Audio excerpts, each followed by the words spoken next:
Hi everybody, my name is Sophie Wilson and I'm a Research Director and Head of Government Society at Ipsos Public Affairs. And today I'm joined by colleagues Nadia.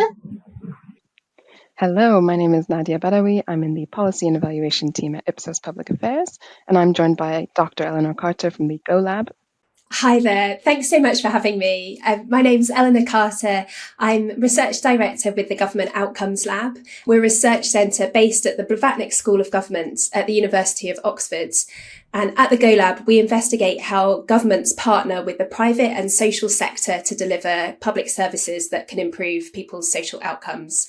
And we're a really applied research group, so we produce academic work, but we often describe ourselves as a bridge into government. So our research is really geared to helping government partner better. Brilliant. Thanks so much for joining us, Elle. And we really appreciate it and interested to have a conversation, a fascinating conversation with you today. So what we wanted to focus on was just exploring one of the kind of current topics at the moment that's quite in vogue around place-based policymaking.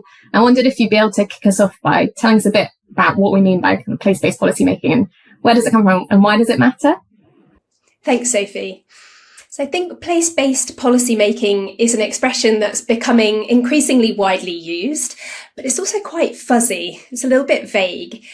So I think in broad terms, place-based policies refer to government efforts to respond to economic and social challenges that focus on a particular geographic area, a particular place or set of areas.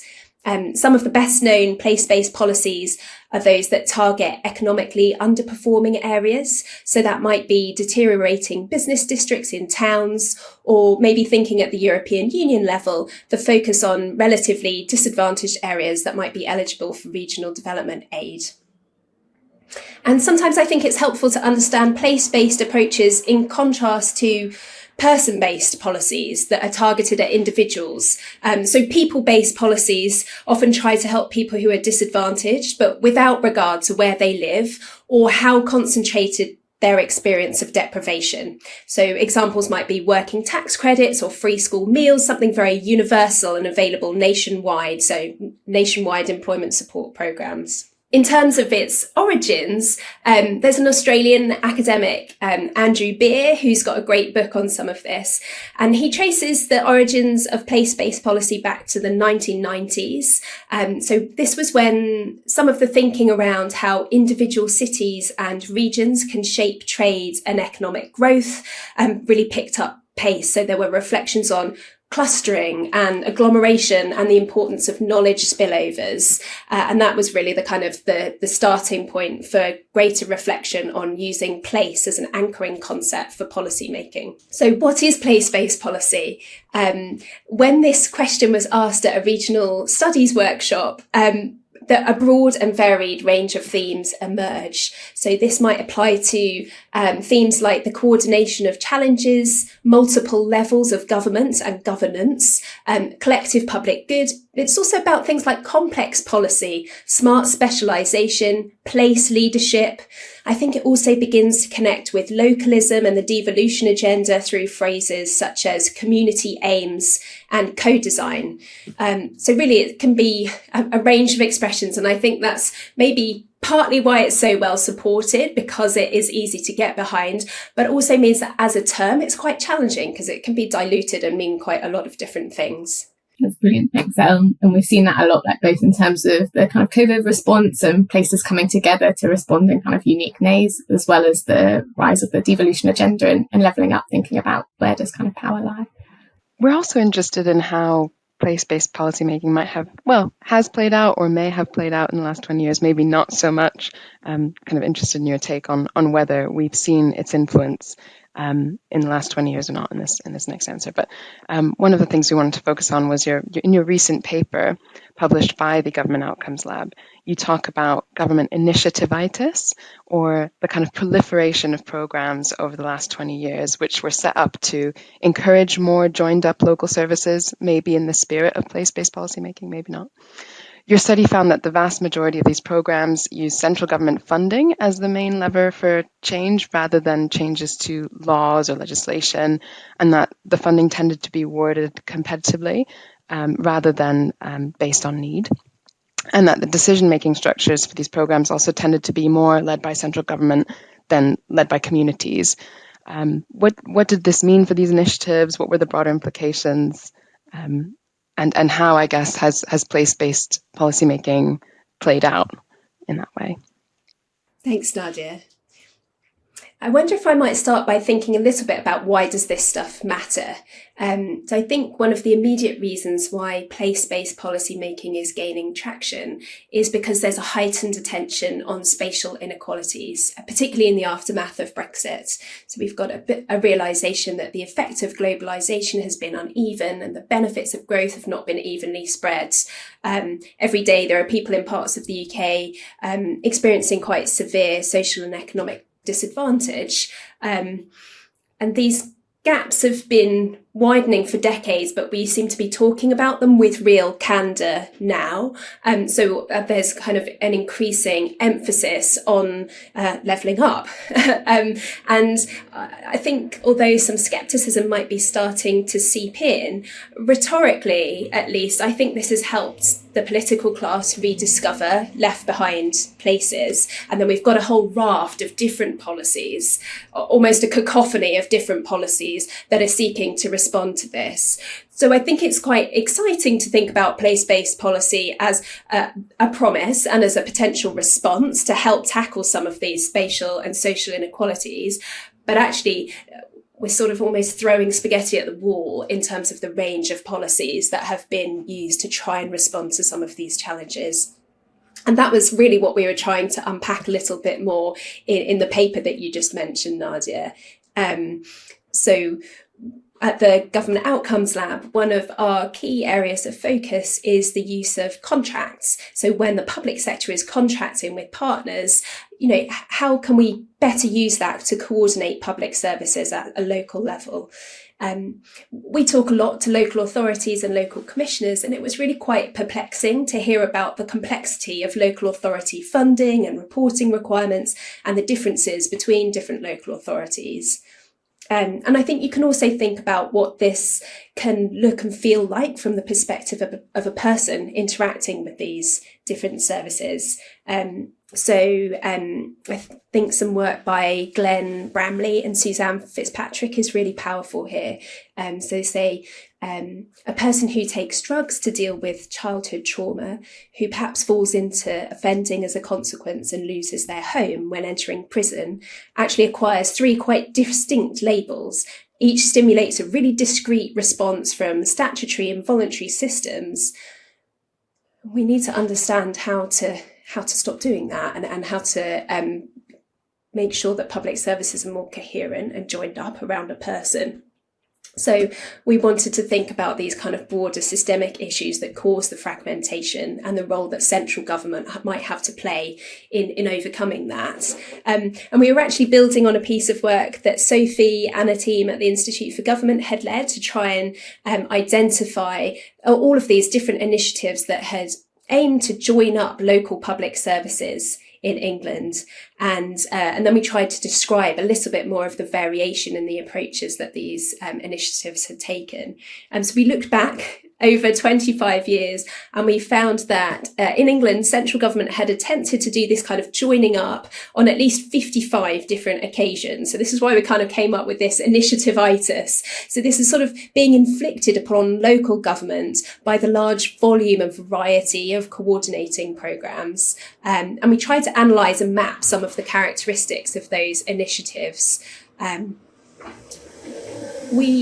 I suppose there are maybe 2 dimensions that we looked at that might be relevant. So first of all, we tried to unpack the level of autonomy. So how are the objectives set for these different initiatives? And then what's the approach to achieving those objectives?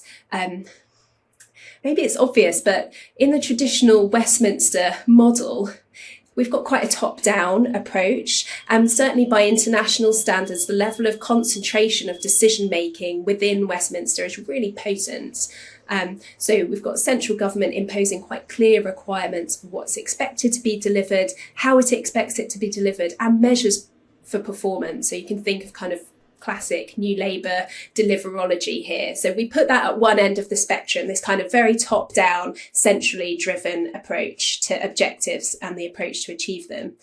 And then at the other end of the spectrum, we put a community leadership model where the objective setting is local. So that's developed collaboratively at a much smaller geographical scale, as well as the plans or the approach to pursuing those objectives. And in between, we put this kind of constrained discretion model where the objectives are set by the centre, but there's maybe a bit of flexibility for local authorities on how to get there. In our work, we actually were surprised by, I suppose, counter to the rhetoric, the overwhelming number of initiatives actually had this kind of quite constrained discretion model. So there had been a really limited role for local actors in even setting out the objectives at the start of the programme. So although there was maybe in the implementation space a bit of flexibility, those overarching ambitions had mostly come down from the top. And then we also unpacked the different tools that central government was using to try and influence local practice and try and bring about more collaboration. We're essentially thinking about what tools was government using for getting things done. Was it using laws and regulation, funding and fiscal powers, or more of an administrative reform, so changing the configuration of agencies and information flows? And we found that central government was overwhelmingly reliant on funding and fiscal powers. So really using those purse strings as a lever of control over these local coordination initiatives. And one of the other things that came through was the increasing use of competitive bidding into these initiatives as a way of allocating resource across these different local areas. So we examined the process by which central government used to decide which places would benefit from the initiative. And really most commonly, it was quite a competitive bidding process with the highest scoring bids, the winners, not necessarily those areas with the most compound or complex indicators of disadvantage. And what were some of the implications of that? Do you think that the ambition of joining up local services was possible with those structures in place? Or do you think actually the way that the programs were set up limited that ambition in the end? Yeah, so one of the things that I think we were particularly struck by was the limited number of illustrations of central government and local government coming together to jointly define meaningful objectives.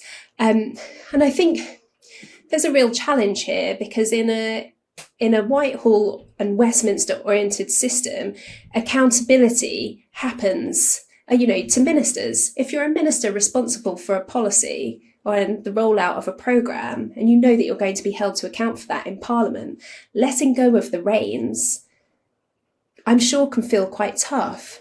And so we reflected on the degree to which we might need different structures to enable more of this locally rooted place-based working to take hold, because frankly, I'm not sure that we've got the structures in place to enable this to really take hold. So you mentioned there that complexity, and actually that complexity kind of taking place at an individual level in terms of people's experiences and what the encounters that they have throughout their life, but then also in terms of a place itself or a local system and how different services might interact or otherwise, as well as then layering on the kind of central or regional elements of that as well. It's really messy. What do you think the kind of opportunities are there in terms of grappling with that complexity, and what should kind of policymakers be thinking about when they're starting to design these kind of place-based initiatives? I think you're right, Sophie, that so many of the challenges faced by policymakers, an ageing society, promises, but also threats associated with artificial intelligence, obesity and public health, climate change, all of these issues have the characteristics of complexity. There's no single agency that's going to be able to respond and overcome any of these challenges. I think part of the opportunity is making space for innovation and learning. And that's actually probably a different set of capabilities that we need to be looking at and thinking about within the policy development and implementation space. the capabilities to sort of learn and course correct, and not just have a singular plan and doggedly stick to it no matter what, but have that space for reflexivity. And I think there's therefore a kind of big need for quite creative approaches to learning that are needed within the implementation space. But also there's a big coordination challenge here. So government is not unilaterally able to set a direction of travel on many of these issues. We know that the private sector also has an important role, and so do charitable organisations, particularly locally. So how can government be a convener or a shaper of a conversation, not a director of a plan? And I think that's, again, a very different set of capabilities for policy teams. And I also think it can change the work of evaluators and academics who are aiming to support an understanding of many of these approaches, because we're not trying to learn and evaluate any kind of singular one thing or approach. There's an eclecticism to this, there's a dynamism to this, and we need tools that are really adaptive and capable of picking up on these subtle changes that need to happen over time. And that leads me nicely on to my next question about evaluation. We've seen a rise in systems-wide evaluations, or evaluations that try to integrate systems thinking in various ways. What do you think is the value of these types of approaches for policymaking? I think that these approaches hold great value because they so much more coherently map onto often the underlying nature of the policy issue. So we need to be using tools and approaches that are coherent and work well and kind of play well with these more kind of iterative and adaptive approaches. So I think for many researchers, that means having the confidence to kind of keep revisiting and reworking everything from the data collection approach to the types of analytical tools that you might be using, and often doing that in very, very close consultation with the teams who are delivering on the ground. So I know recently your team were involved in the evaluation of a programme called Partnerships for People and Place. And one of the things that I thought was really noticeable about that was the way in which the learning and evaluation team were having such regular check-ins and conversations with the teams on the ground, because these programmes were kind of shape-shifting and moving all of the time. And if a steadier cadence had maybe been taken, then an awful lot of change would not have been captured. So I think the need for kind of being quite nimble and not being too precious about holding on to those initial research tools is an important part of this.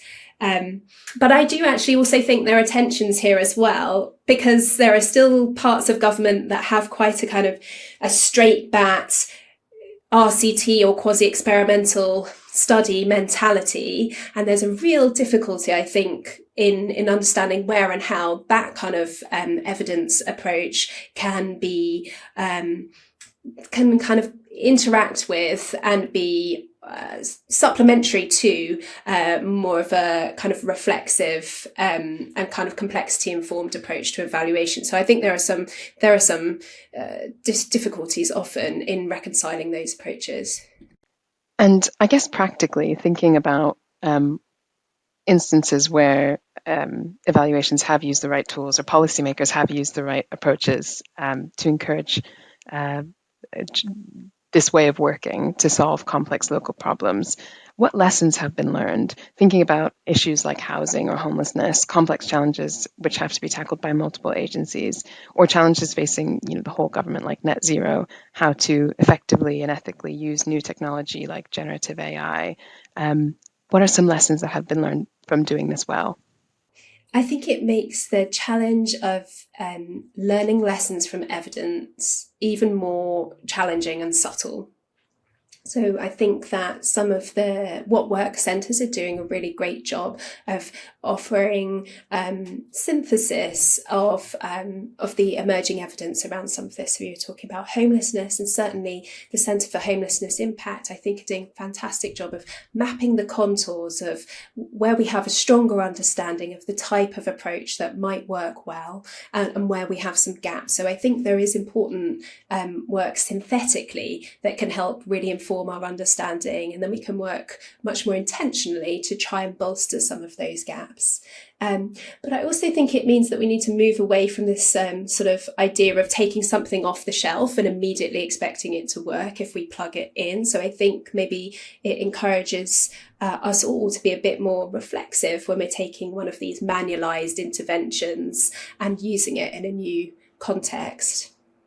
So I think that again speaks to the need for time and capabilities in government teams and in research teams to kind of keep on top of quite a fast moving evidence landscape. And one of the other things that I'm learning about all the time, but I think is important, is around different types of data and data stewardship.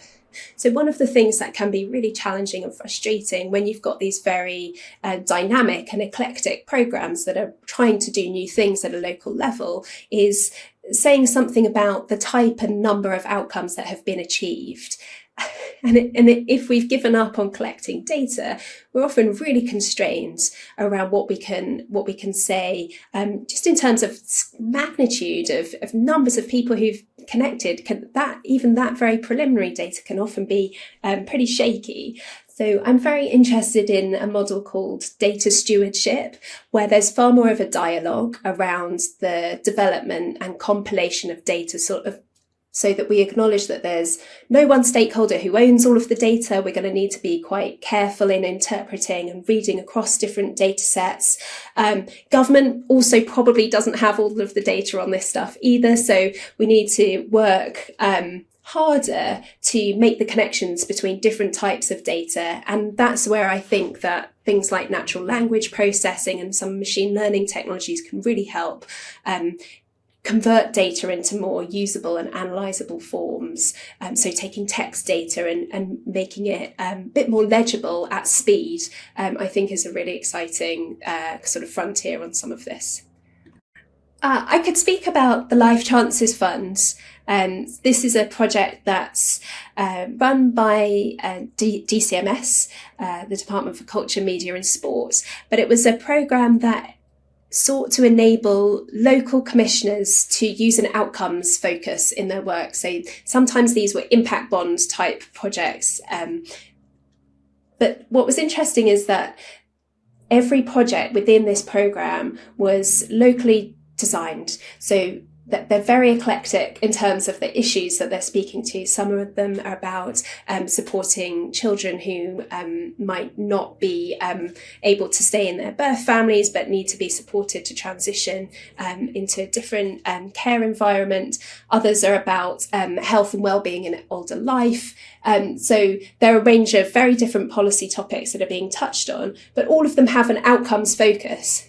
So in theory, this should be a really data-rich environment because each project is tracking the types of outcomes that are being achieved by participants.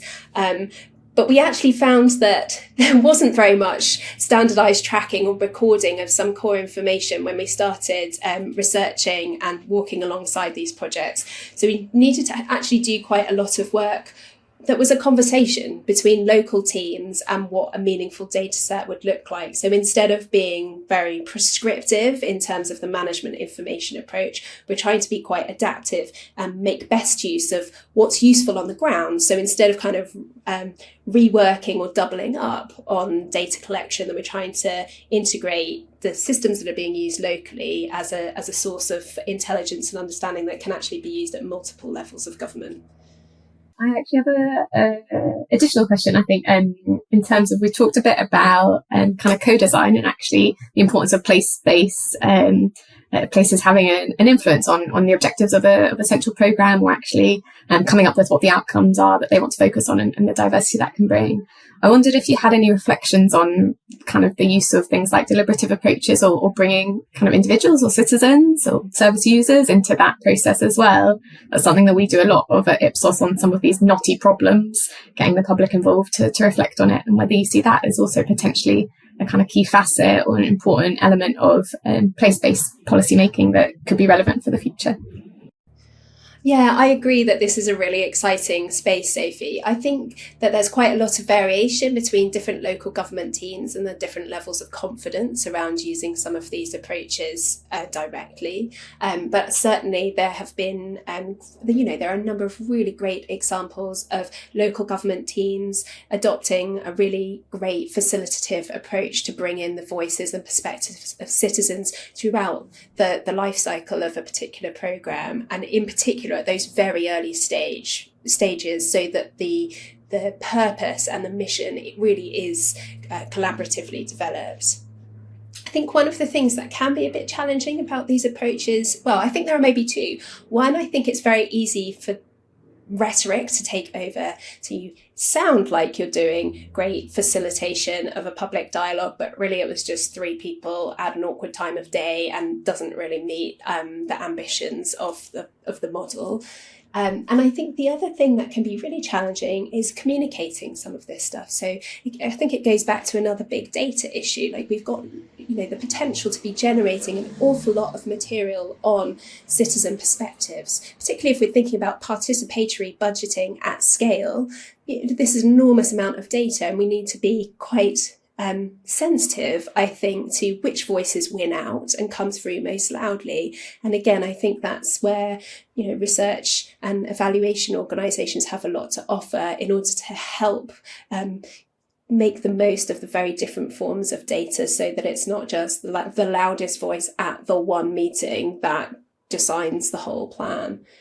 Just on, I guess, thinking about how policymakers should, I guess, put all of this into action, what do you think policymakers need to consider or do differently?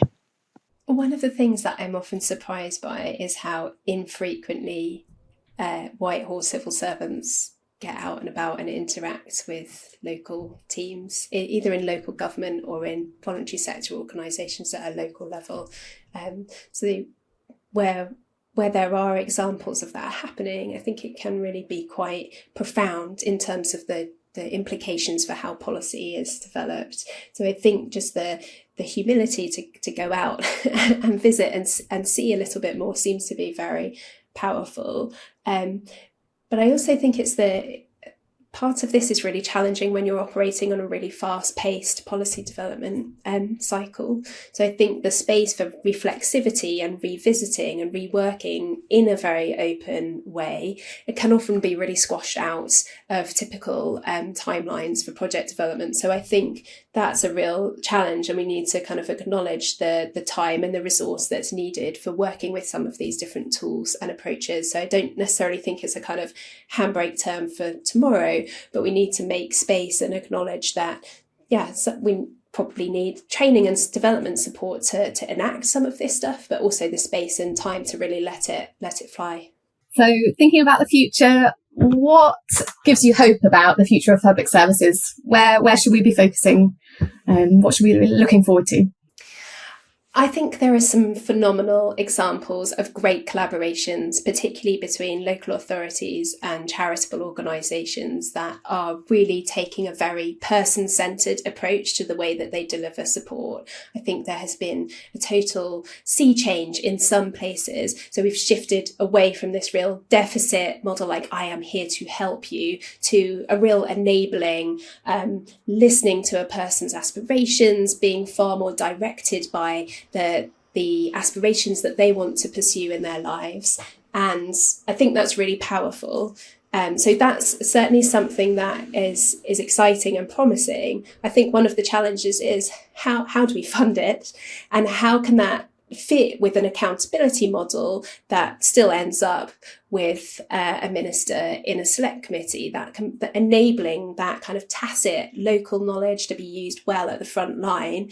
We need models that can let that flourish whilst also meeting the accountability needs. And I think that's where we need to put some of our attention in our work.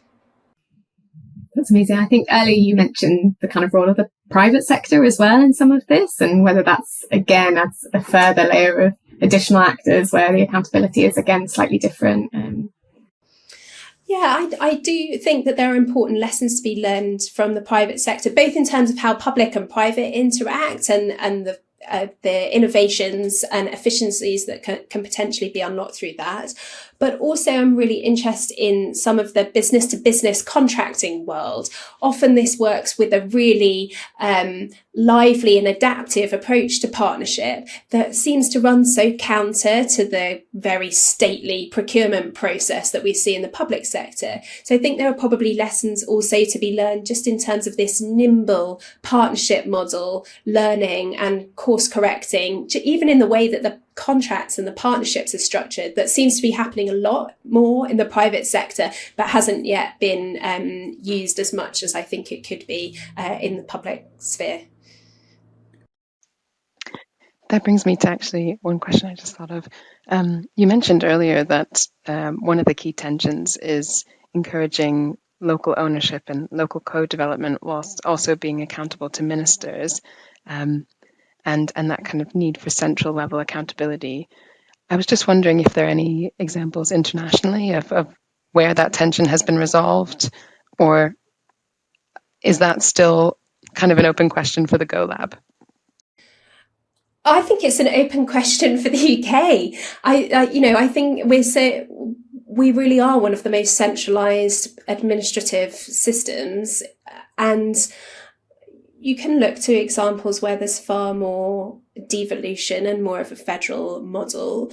And you can also take inspiration, I think, not just from a changing of the units, but to a changing of the dynamic between different government units and agencies. So I'm not sure I want to crack open the can of worms that sort of what is the relevant unit of governance for the future, but certainly changing the dynamic so that it's less antagonistic and confrontational and just, one part of government holding the purse strings to exert force over another, but actually a more mature and a more subtle approach that acknowledges the strengths of both, to understand different issues differently, and to work with more of a kind of collaborative than antagonistic dynamic. Sophie, did you have any follow-up questions for our last one?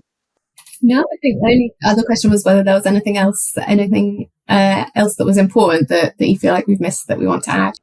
No, I mean, I feel like I don't have good answers to some of the really big stuff, like how do you reconcile a kind of an aspiration for RCTs and complexity-informed thinking? That's just really hard. So, I would love to have more answers, but I just don't think I do. We don't have an answer to that one either, I don't think. We're still working on that one as well.